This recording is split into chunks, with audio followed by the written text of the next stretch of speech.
नमस्कार.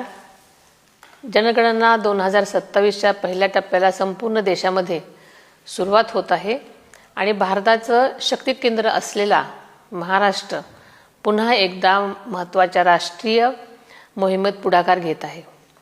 मला हे जाहीर करताना आनंद होत आहे की राज्यातील जनतेसाठी स्वगणना वेब पोर्टल 1 ते 15 मे 2026 पर्यंत अधिकृतपणे उपलब्ध असेल.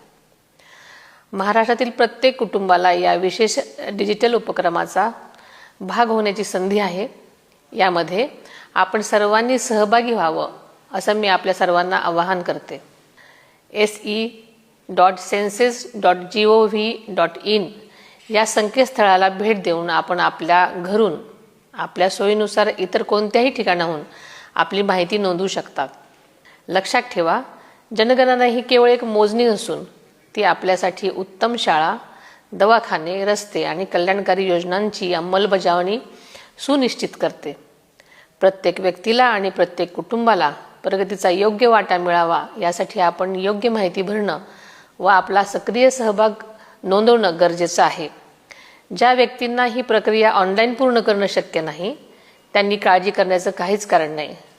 जनगणना प्रगणक 16 मे ते 14 जून 2026 या 30 दिवसांच्या कालावधीत तुमच्या घरी भेट देतील. आपल्या घरी येणाऱ्या जनगणना प्रगणकाचे आपण पारंपरिक महाराष्ट्रीय आदरातिथ्याने स्वागत करावं आणि त्यांना त्यांचं कर्तव्य पूर्ण करण्यास सहकार्य करावं अशी मी आपल्या सर्वांना विनंती करते. आपण दिलेली प्रत्येक माहिती अत्यंत गोपनीय असून ती कायद्याने सुरक्षित आहे. तिचा वापर केवळ आपल्याच राज्याच्या नियोजनासाठी आणि विकासासाठीच केला जाईल. हे पोर्टल आता कार्यान्वित झालं आहे. चला, राष्ट्रीय मोहिमेत आपली एकजुटता सिद्ध करूयात. आज दिलेली काही मिनिटं महाराष्ट्राची पुढील 10 वर्षाची प्रगती सुरक्षित करतील. आपली जनगणना, आपला विकास. जय हिंद, जय महाराष्ट्र.